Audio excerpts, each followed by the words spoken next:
Inanunsyo ng PBA na ang double-header bukas sa PBA Season 50 Philippine Cup, tampok ang TNT Tropang 5G versus Magnolia Hotshots, at Barangay Ginebra San Miguel versus Titan Ultra Giant Riser sa Inner Center sa Montalban, ay ipagpaliban dahil sa Bagyong Uwan.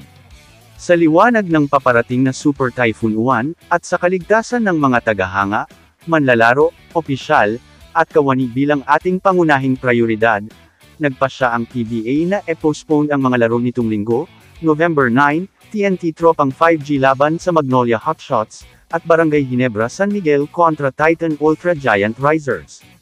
Mangyaring tumutok sa page ng PBA para sa na-update na schedule ng mga laro, na iaanunsyo sa lalong madaling panahon, sa pamamagitan ng kanilang mga opisyal na channel. Hinihimok ng PBA ang lahat na gawin ang lahat ng kinakailangang pag-iingat at manatiling ligtas sa panahon ng bagyo. Kaysa ang Sports Zone PH, mag-ingat po tayong lahat sa paparating na malakas na bagyo.